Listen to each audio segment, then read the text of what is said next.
Hi folks, in what's been a big week in local government. Of course, last Saturday the 28th of March was the quadrennial election, and fortunately it proceeded. And I must thank the Premier, Dr Jeanette Young, our Queensland Chief Medical Health Officer, the ECQ, and the LGAQ did its bit out there arguing passionately for the election to proceed. At a 75% turnout, that was an extraordinary number. It exceeded our expectations. A normal election is normally in the early 80s, so that's a marvellous result, and good on Queenslanders for showing common sense.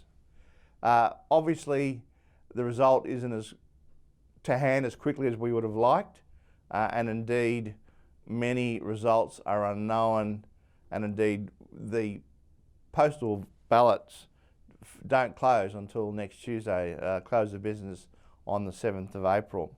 What we do know though is that the overall result for mayors is very much in line with what the LGAQ predicted based on our December 2019 Coleman-Brunton survey.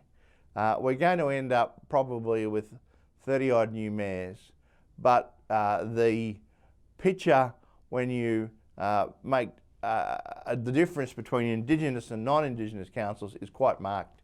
For whatever reason, there was a significant turnover in Indigenous councils. The total turnover amongst mayors is 16%, so that's quite low. In fact, it's historically low, the lowest we've seen since amalgamation, and I suggest the lowest in decades. We're going to have around about, as I say, in the early 30 new mayors, but a number of those are down to people retiring, and indeed, as I explained, larger than anticipated defeats in Indigenous communities.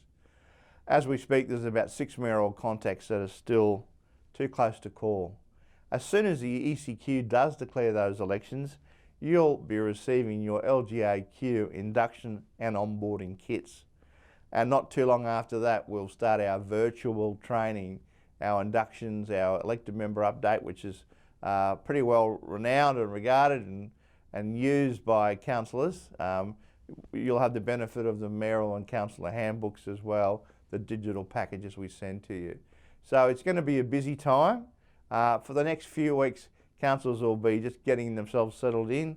Obviously, the CEOs have up to 14 days to call the initial meeting, what we call the statutory meeting of council, and that'll follow on from the declaration of the result by the entire result by the Electoral Commission of Queensland. There has been criticism of them and their conduct of the election. We've certainly got some concerns and misgivings, but we don't intend to make those public until the election is fully completed, as that's the appropriate time to do it. In relation to COVID-19, we're working around the clock with both federal and state governments.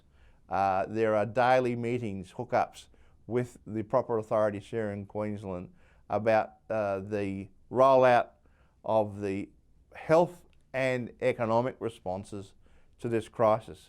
I particularly want to make the point that this week we've spoken to the Premier, the Treasurer, our own Minister for Local Government, the Chief Medical Health Officer, about how matters are proceeding. We've had discussions with the unions, the LGMA, in relation to workforce matters.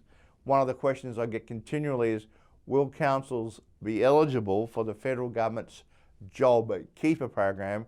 And as yet, that's not clear, but we're arguing very strongly that councils should be able to utilise those funds if they get to the point where they have some real financial pinch points.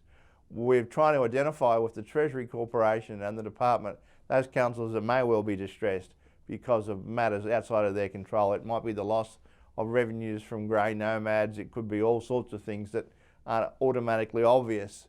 The good news is there's lots of liquidity in the local government system. Our net debt is at $500 million, but we also understand some councils will have their own very specific problems. We'll be working with government and with you to ensure that you can protect your workforces through this process.